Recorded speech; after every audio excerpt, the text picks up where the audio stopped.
ladies. I'm excited to be here with you today. I'm Heather Chrisman, Senior Director of Lean Growth at the Garage Group, and with me I have Molly Baldwin and Aaron Falk. Molly is a Director of Lean Growth at the Garage Group, and Aaron is our Senior Vice President of Lean Growth.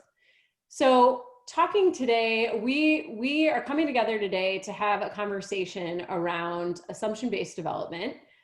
Over the last couple of years, the Garage Group's really been leaning into working with teams to leverage assumption-based development as a way to test the riskiest assumptions on the ideas that they're looking to move forward into their pipeline. So we have learned a lot over the last couple of years, and specifically in the last 6 months, about what it means to deliver a lot of these feasibility, viability, and desirability tests against the assumptions in a virtual world.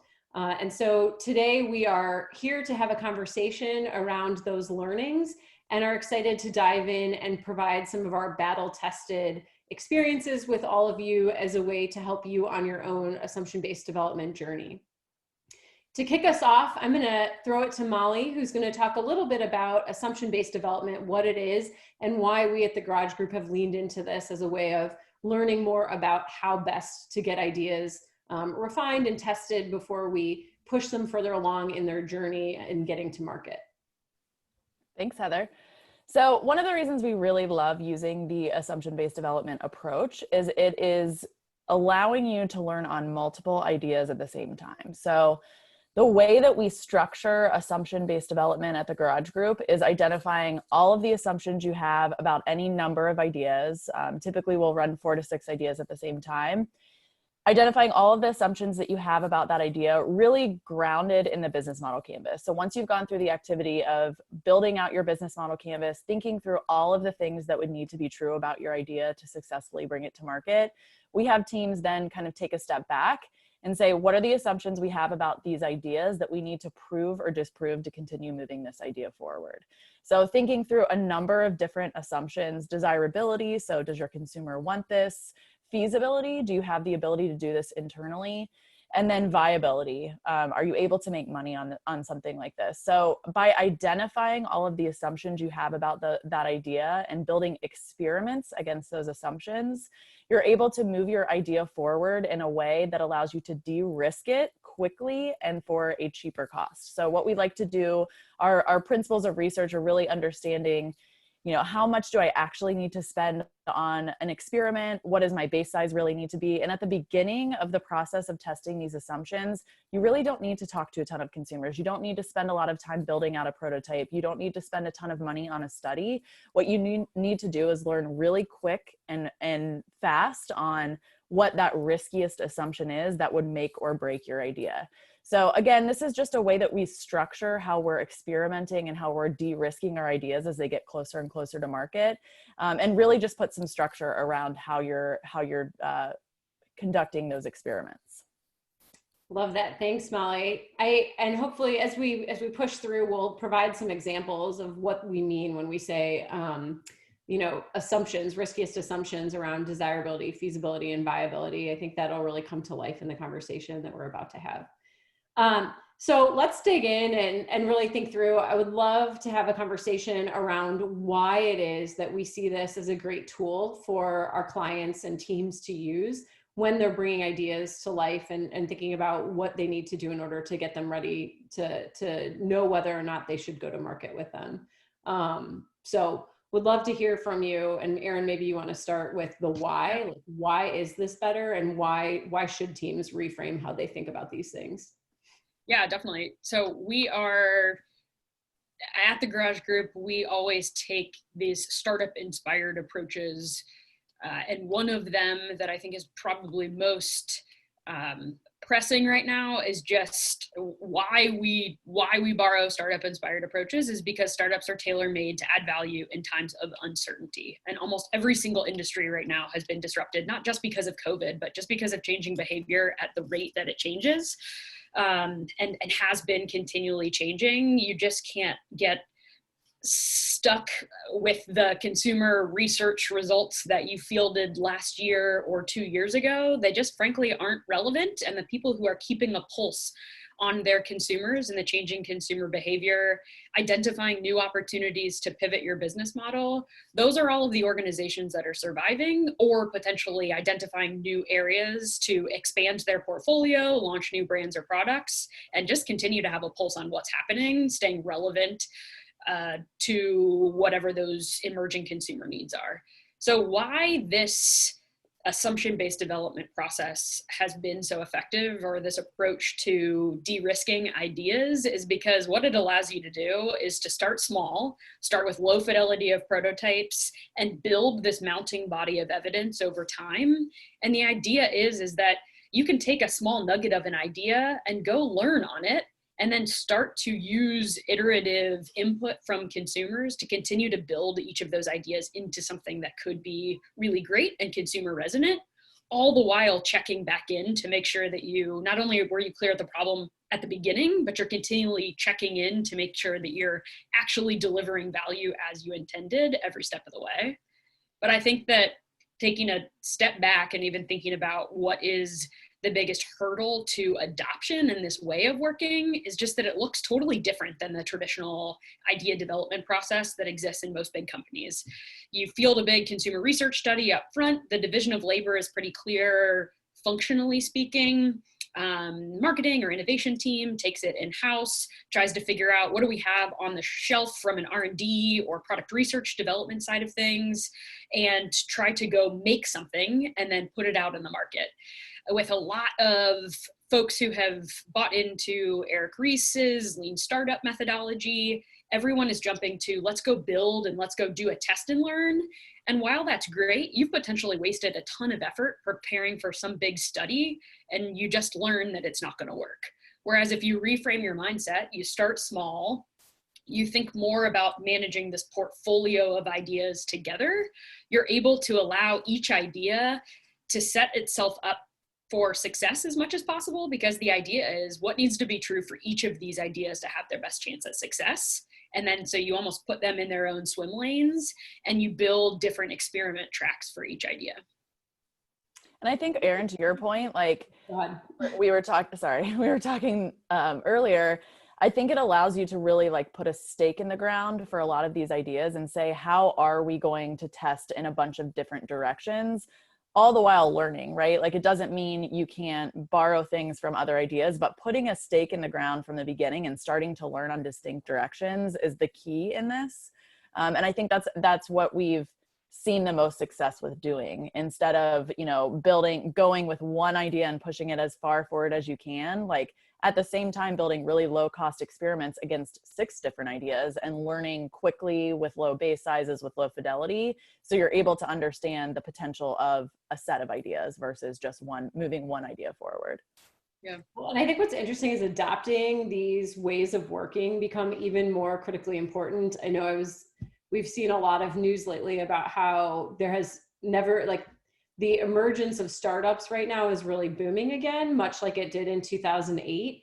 And so what that says to me is there's a lot of shifting consumer need around the changing climate, whether it's economic, political, social, like environmental, all of that, that we haven't seen in over a decade. And so for big companies to really lean into that same opportunity that entrepreneurs are seeing and start to say, how do we solve for these problems quickly and iteratively, gives them a huge opportunity to tap into white space and make sure that they're looking up and looking out instead of just honed in on the one product that you've got to deliver your pipeline on. Yeah, it's definitely adopting that search mentality, Mm-hmm. because if you are always open to learning, you're not looking to just validate some sort of existing hypothesis and find the data to be able to prove yourselves right. And instead, it's actually like, how do you think of all of the things that could potentially go wrong and go test them so that you're able to end up with a finished product to some extent that you feel much more confident in because you've been able to learn smartly throughout the process.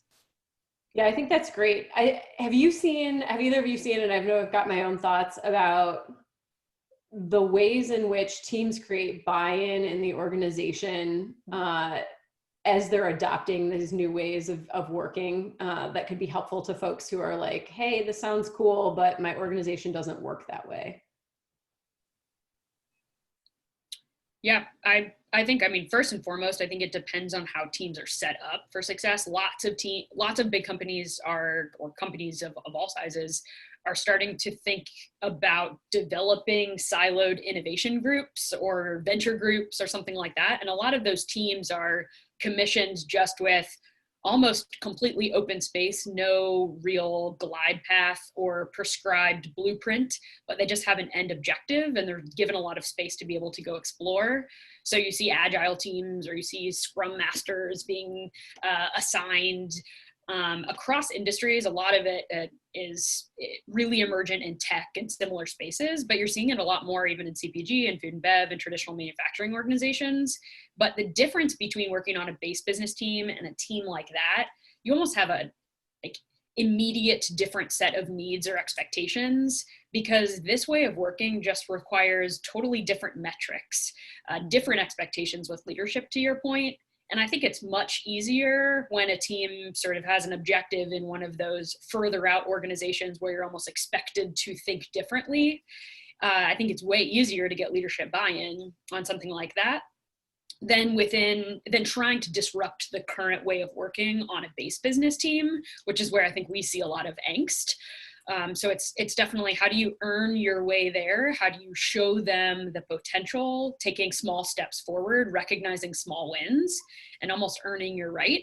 But it is much more political and more difficult, but that also presents so much more opportunity.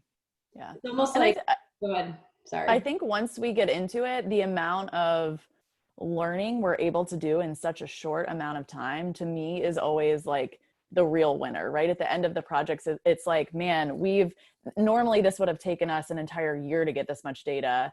And here we are, we've spent 2 weeks on this and we've tested with hundreds of consumers. We've had 3 learning loop rounds. Like, that's what I think is the true power. Of course, that's harder to sell on the front end, but I think on the back end, we see the power in being able to collect all of this learning within such a short amount of time.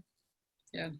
Well, and it's interesting too, because I think, there are ways to leverage this against, if you're managing a base brand, right? Like, there are ways to leverage this type of working to almost prove that something that's a little outside the box for what you would typically deliver in a pipeline is worth pursuing. So it can give you that data to say, hey, we actually have learned with consumers along the way that, this is an effective solution and here's why, and this is what they like about it, or this is, we A/B tested it against current product today. So like, all of this quick iterative learning builds that body of evidence that can almost make a case for why you might take a risk, maybe something that feels more risky in the moment because it's so different than what you're doing today.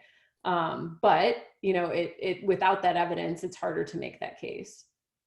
Yeah, for both of you, even that dynamic I was talking about between like an initiative team being able to almost have the freedom to go explore and stay with an idea or set of ideas for a long time, being a little bit easier than the constraints of a base business. You both have been working with a lot of teams lately where you've had to step in with a base business team, yet help them adopt this new way of working to be able to de-risk a set of ideas by a given decision or stage gate. So will you just would love to understand, what do you think works well, or what are the things that you need to think about, or the discipline or structure that you have to put in place in order to help those teams, even in a confined setting, still be able to have the freedom to adopt thinking like this? Go ahead, Heather. It's interesting because I think one of the biggest hurdles or pitfalls is that teams are afraid to commit to a choice. And so it's like, well, we could offer this in this shape, or we could offer this in this packaging, or we could offer this in this size. And it's like, in order to truly learn whether something's working or not, you have to pick a way forward. And so really driving discipline around making choices and being okay with, if you make that choice, you then have the power to pivot, perish, or persevere the idea, ends up being a really empowering way for teams to start to say, I can stop worrying about all the directions we haven't taken until a consumer tells me, or until I get to a spot where I have enough evidence that says, this way forward won't work, right? And I think teams just aren't used to that. They get nervous because this endless possibilities, and it's this worry about like, have I picked the right way or the wrong way? And I think in innovation, there can be 10 right ways forward, right? It's like you got to pick one and make sure it works with your team, your brand's equity, the guardrails that you've got, the consumer need that you're solving for, and all of those things. And then if it does, then you just have to trust your gut and keep going until you are proven otherwise, right? So I think that would be one of the big things I've seen. And I think what's been really, like, especially Heather and I are on a project now, I think it's been really powerful to be able to make some of these decisions at the end of these learning loops to say like, hey, we're okay with not moving forward with that now, which I think even in that is a huge mindset shift to say like, I'm okay with leaving something behind for right now because it doesn't deliver on the challenge that is ahead of me. And I think that we have seen that a ton with this type of learning, is just being able to like be confident enough to say, it's okay. We don't have to, we've even changed really the language we're using around that. Instead of saying, perish the idea, we would say shelve the idea, right? Like it's not that you can't come back to it. It's just that for this particular moment and challenge, we are moving forward in a different way because there's way more evidence to support that that's the way we should move forward.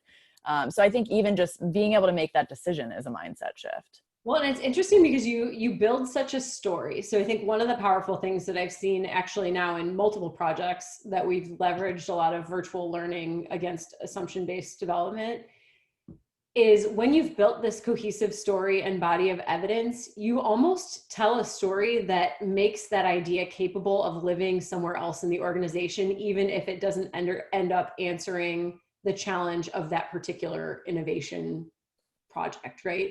So it's like, hey, team X, I've got this idea. We have all this evidence and all of this story.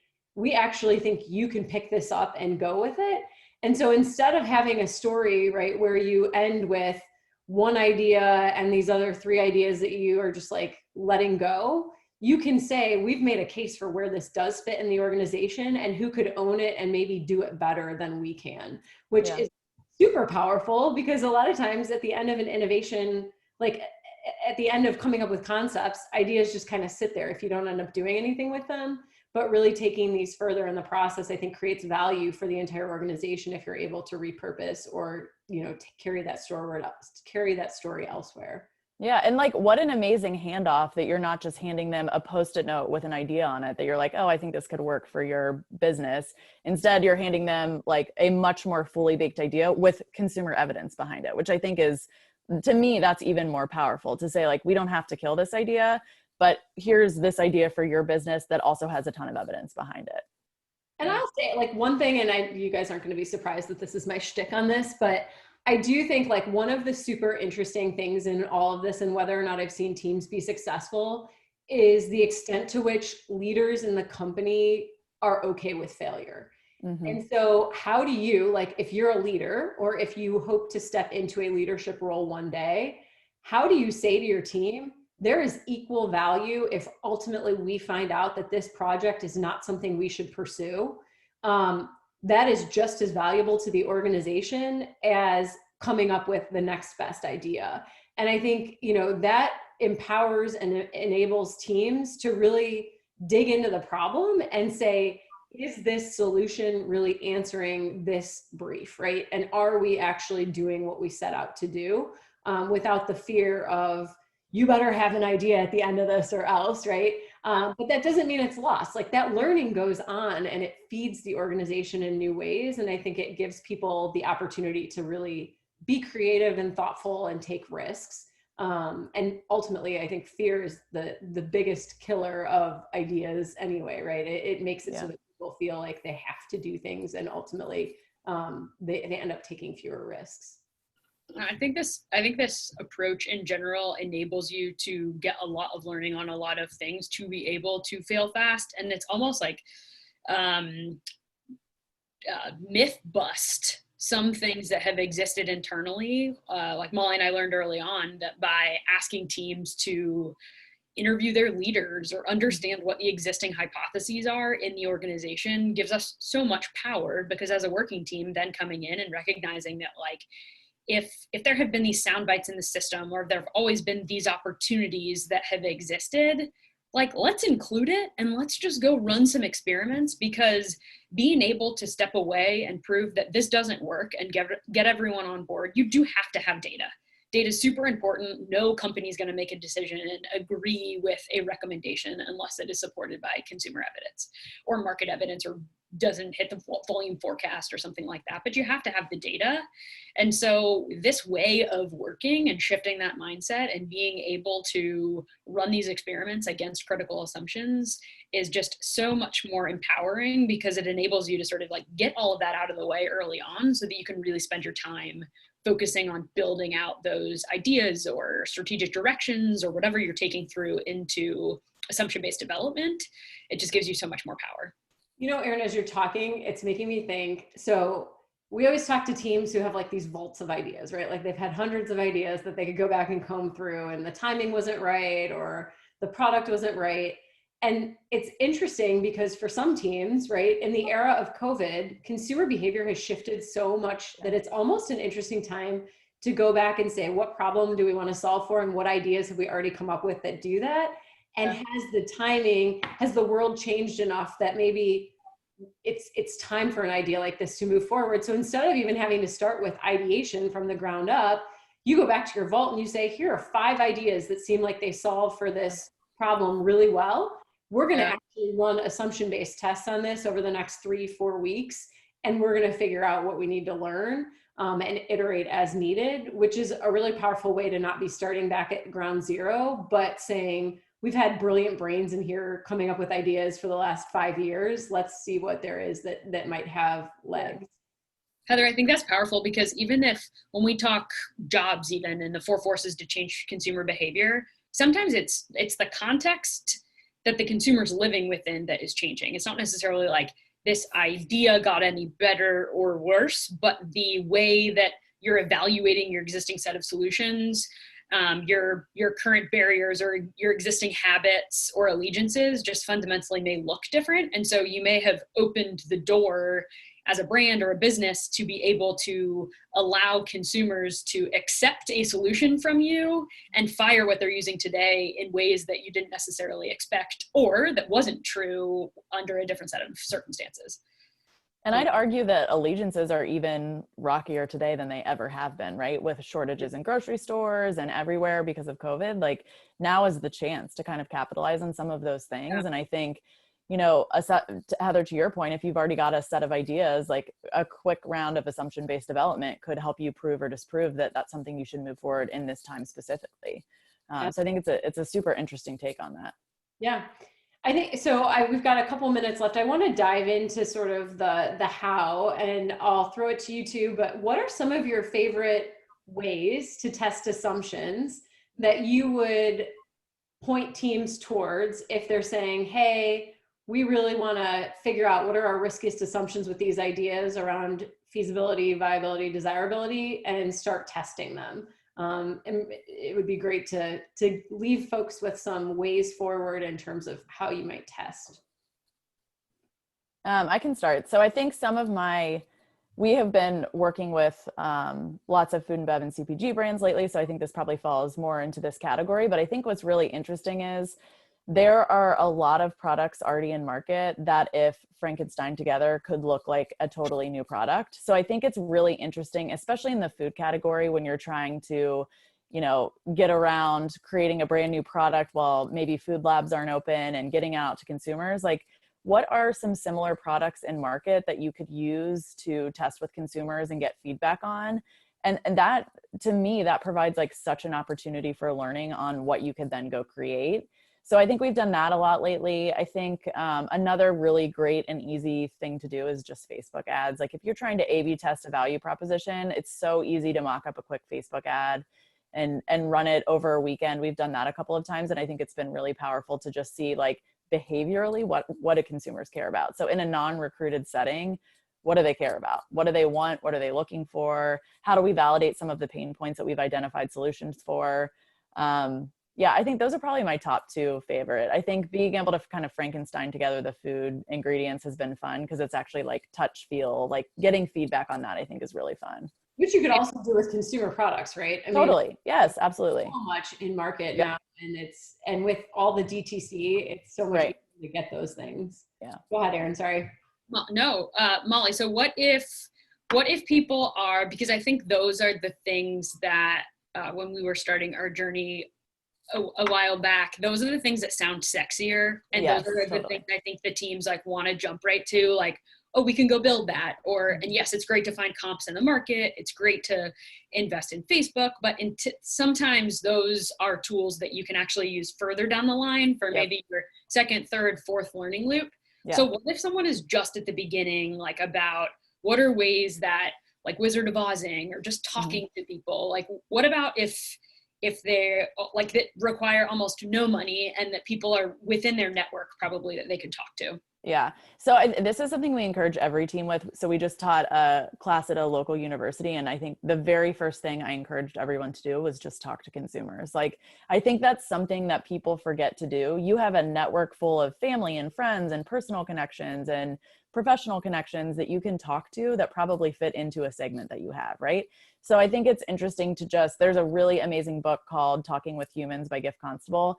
And the entire premise of the book is just getting out of your office and talking to people. Now, obviously that looks like a little bit different because we're virtual, but Zoom is free. So set that up. Like, there are ways in which you can talk to consumers that I think that has so much power and gets you on the right track. I think some other really good examples are like, if you have a little bit of money to spend, go on 1Q and create a really quick study. We've always talked, like, if you are sitting in the middle of a work meeting and a question comes up that you're debating for an hour, go run it on 1Q. Like, send it out to consumers and get an answer, because it takes an hour to get data back.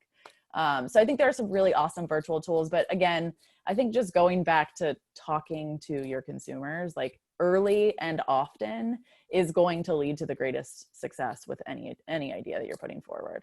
Well, and I think one thing to think about too is, and people get tripped up on this, thinking about what social media platforms drive what age audience to, right? So like, if you want to learn from a younger audience, go to Instagram. If you want to learn from a more like older, middle-aged, audience, Facebook's going to be your place to play. And so I think, triangulating using multiple tools is great. I also think as we look at, some of this, I was saying this today, there has never been a better time to get input from parents and children.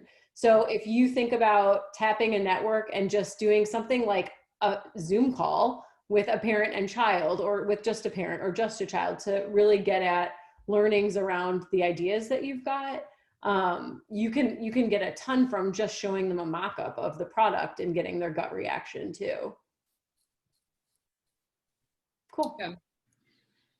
Helpful. Well, if you had to give teams who are getting ready to go on this journey one tip, what would it be? I figure we could each share our favorite tip as we send people on their way with this. So I think mine is don't get out ahead of your skis. Mm-hmm. It is, I was alluding to this a minute ago, but like it's easy to jump to, let's go build that, or let's go try it. And there are a lot of wasted resources. And so actually, I mean, almost the idea of like, how can you, we'll use experiment brainstorm templates sometimes when you're trying to experiment, or you're trying to brainstorm what experiment is right. And it's almost like, how do you do that ideation trick where you actually pull back, like, could I do this cheaper? Could I do this with a lower fidelity prototype? Could I do this in a different way? Like, what are some other options? Because there's always more complicated ways to test something. And then being really clear about how will you know if I have actually proven or disproven the assumption. But starting way back to Molly's first point is just by taking the time to just capture all of your assumptions across the business model. It doesn't have to be this entire like huge exercise. You don't even need a full business model canvas. But at the end of the day, what are the things that are those desirability questions? Like, what will consumers want? Really, who am I adding value for? What really is my value proposition? And a lot of those hows are the things that can come to life. And you can tweak and you can continue to explore or A/B test the different ways of delivering your product. But first and foremost, have you done your due diligence up front? Because if you get ahead of your skis and you start just prototyping or building out something unnecessarily, it's all going to come back to something that you missed up front as a significant opportunity that could have saved you a lot of time, money, and energy. Yeah. I think to just piggyback on that point, I think where teams often get tripped up with this way of thinking is that it's so exciting to learn so much so quickly that they aren't singularly focused on the assumption they are trying to learn for. So we create a survey, and instead of learning on that one assumption and making sure we're really learning on that assumption, we have all these like halo learnings that we're trying to capture in that survey, which I totally get, because when you have a captured audience, you want to like capitalize on that. But Well, I think you're really people often, right? Like right. Yeah, totally. Insights person, you want to know all the insights. Right. Absolutely. But I think just making sure you are delivering on that assumption, that riskiest assumption first, is super key in this. And even if that means uncomfortably putting a stake in the ground as to how your idea is going to move forward for this moment in time, do it, because you have to have a way to test against that assumption. Unless it's singularly focused, you really can't do that. Yeah, and I think mine is really around being okay with not walking away with the perfect answer, right? Like this isn't about getting the answer you want out of it. It's about getting the right answer out of it, getting the answer that is actually rooted in the consumer voice. Because a lot of times we see teams who are still at the point where they're saying, I'm going to use an example because I think it makes it more tangible, but we were working with a student group today who's exploring what it would mean to have a female gym, right? And they were jumping into like, they had made assumptions, and they were testing, they'd made multiple levels of assumption around safety, around community, and the only one they were testing was around safety, yet they were talking about a gym that was all about women's empowerment. And so I'm like, if we take a step back, the real assumption you're making is that women feel disempowered and want to feel empowered when they're working out, right? And so it's almost like we get ahead of ourselves in terms of what assumptions we're testing, because we've already written them in our heads as like check, check, check. And even if you would be willing to bet your paycheck on it, even if you're so confident in that assumption that you don't feel like it needs to be tested, the discipline of writing it out and seeing it there and figuring out, would I bet my salary on this? Would I not bet my salary on this? If this is proven, if this assumption is disproven, would it kill it? All of that, right? And so the discipline behind this really gets you moving forward. And I would encourage teams, even if you don't go into the experiment phase or the testing phase with this, at the end of a pipeline, at the end of a pipeline exercise where you've gotten to your top 10 to 12 concepts, map these for those, even if you're going to just go into bases right away, but you're leaving yourself a roadmap for what happens after bases, or where you really see the biggest outages that you've got to go test. Well, this was fun, ladies. We really appreciate everyone joining. The three of us are actually going to be hosting office hours over the next couple of weeks for teams that are interested in talking more about assumption-based development, or are curious about it, or want to learn more, or even need a tip or trick on how to test something. And so those hours will be posted, and we look forward to seeing some of you there and collaborating with you on driving your ideas forward. So thank you for joining me today, ladies, and have a great rest of the day. Thank you. Bye.